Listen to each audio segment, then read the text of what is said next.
मैं आज देश के किसानों के सामने इन लोगों का कच्चा चिट्ठा भी देश के लोगों के सामने आज मैं खुला करना चाहता हूं।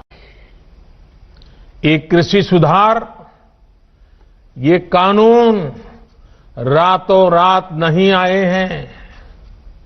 पिछले 20-22 साल से इस देश की हर सरकार ने, राज्यों की सरकार ने इस पर व्यापक चर्चा की है। कम अधिक सभी संगठनों ने इन पर विमर्श किया है। देश के किसानों के संगठन, कृषि एक्सपर्ट्स, कृषि अर्थशास्त्री, कृषि वैज्ञानिक, हमारे यहां के प्रोग्रेसिव किसान भी लगातार कृषि क्षेत्र में सुधार की मांग करते आए हैं। सचमुच में तो देश के किसानों को उन लोगों से जवाब मांगना चाहिए जो पहले अपने घोषणा पत्र में इन सुधार करने की बात लिखते थे, वकालत करते थे और बड़ी बड़ी बातें करके किसानों के वोट बटोरते रहे, लेकिन अपने घोषणा पत्र में लिखे गए वादों को भी पूरा नहीं किया। सिर्फ इन मांगों को टालते रहे क्योंकि किसानों की प्राथमिकता नहीं था और देश का किसान इंतजार ही करता रहा। अगर आज देश के सभी राजनीतिक दलों के पुराने घोषणा पत्र देखे जाएं, तो उनके पुराने बयान सुने जाएं, पहले जो देश की कृषि व्यवस्था संभाल रहे थे, ऐसे महानुभावों की चिट्ठियां देखी जाए, तो आज जो कृषि सुधार हुए हैं वो उनसे अलग नहीं है। होता क्या है? होता ये है कि किसान की पैदावार सस्ते से सस्ते दामों खरीदी जाती है और शहर में महंगे से महंगे दामों बेची जाती है। क्या मैं पूछना चाहती हूँ, क्या किसानों का हक नहीं बनता है कि उनके पैदावार की सही कीमत उन्हें मिले? क्या शहर में आम इंसान का ये हक नहीं बनता है कि रोजमर्रा की जरूरत की चीजें उन्हें भी सही दाम पर मिले? ये कब संभव होगा? ये तभी संभव है जब किसान बिना किसी बिचौलिए के अपनी पैदावार सीधे शहर तक पहुंच सके। मगर ये अच्छा है, किसान के लिए अच्छा है। आज किसान को एक विकल्प देने की जरूरत है। जितना विकल्प दे सके उतना अच्छा है, खराब नहीं है किसान के लिए। आज किसान जब सीजन आता है तो अपना आलू 2 रुपए 1 रुपए किलो में बेचता है, उसके 3 महीने बाद अपना ही आलू भी 30 रुपए और 40 रुपए में खरीदने का मजबूर होता है। ऐसे टमाटर की बात है। अपनी ट्रॉली का डाल खोल के किसान सड़कों के ऊपर अपना आलू गिरने को मजबूर होता है, जो फोटो दिखा रहे थे पंजाब के जो सांसद हैं। ऐसे जो किसानों को जितना विकल्प दें वो उनके लिए बुरा नहीं हो सकता। विकल्प देने की आवश्यकता है। और कोई ये बाध्य नहीं है कि भाई इन्हीं को देना पड़ेगा। अगर मल्टी ब्रांड रिटेल का कोई एफडीआई के अंदर जो स्टोर है वो किसान को ज्यादा भाव देगा, किसान उसको देगा। कि देश का किसान बेवकूफ नहीं है। देश के किसान को मूर्ख ना समझिए। जो किसान को ज्यादा भाव देगा, किसान अपना फसल उसको देगा, किसी और को नहीं देगा। अगर आड़तिया देगा तो आड़ती को देखो, जिनको आपने किसान होता है और बेचना जाता है तो उसके पास कोई मार्केट नहीं है, उसको मालूम नहीं किस मार्केट में जाना है। अगर मंडी जाता है तो 35 से 40% सामान खराब हो जाता है। और इस बीच में 8 लोग कमीशन एजेंट होते हैं, बीच में 8 कमीशन एजेंट बिचौलिए। और ये स्टडीज की गई हैं और मेरे पास आंकड़े हैं कि बेचारे किसान को 15 से 17%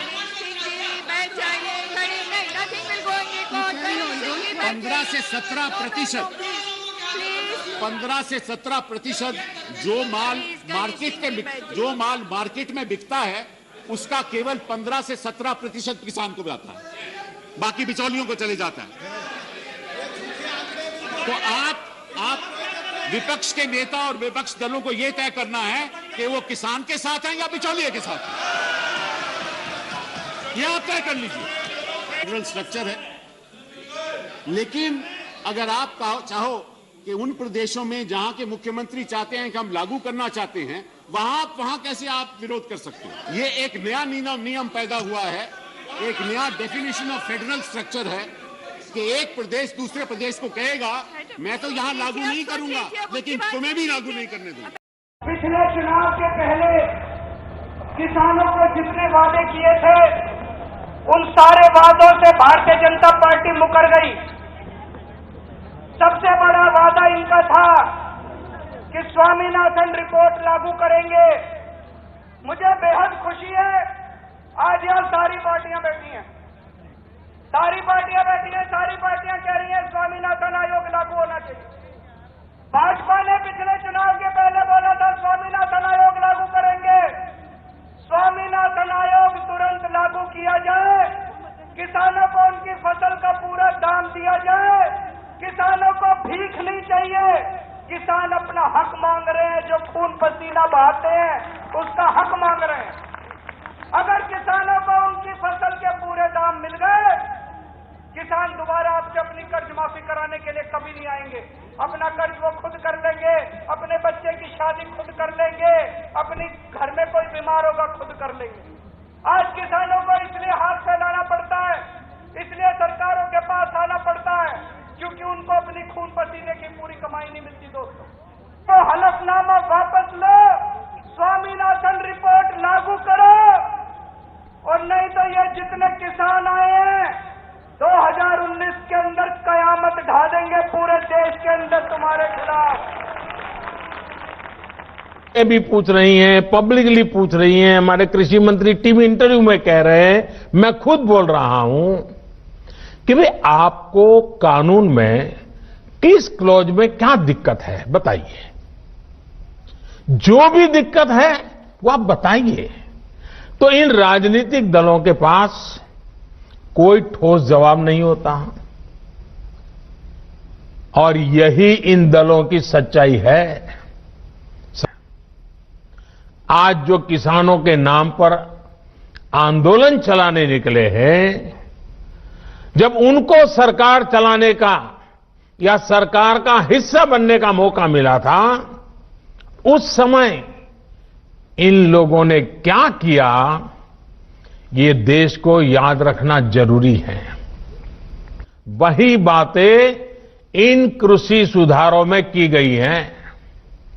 मुझे लगता है उनको पीड़ा इस बात से नहीं है कि कृषि कानूनों में सुधार क्यों हुआ, उनको तकलीफ इस बात में है कि जो काम हम कहते थे लेकिन कर नहीं पाते थे, वो मोदी ने कैसे किया, मोदी ने क्यों किया, मोदी को इसका क्रेडिट कैसे मिल जाए।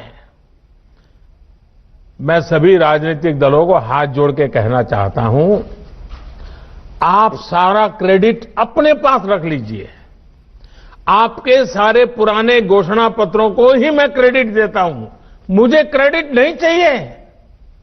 मुझे किसान के जीवन में आसानी चाहिए, समृद्धि चाहिए, किसानी में आधुनिकता चाहिए। आप कृपा करके देश के किसानों को बरगलाना छोड़ दीजिए, उन्हें भ्रमित करना छोड़ दीजिए। आज झूठे आंसू बहाने वाले लोग कितने निर्दयी हैं, इसका बहुत बड़ा सबूत है स्वामीनाथन कमेटी की रिपोर्ट। किसान से झूठे वायदे करने वाले सत्ता में आते रहो, झूठे वादे करते रहो, मलाई खाते रहो, यही इन लोगों का काम रहा है। मैं अब आपसे कृषि सुधारों के बाद बोले जा रहे सबसे बड़े झूठ के बारे में बात करूंगा। बार बार उस झूठ को दोहराया जा रहा है, जोर जोर से बोला जा रहा है, जहां मौका मिले वहां बोला जा रहा है, बिना सिर पर बोला जा रहा है।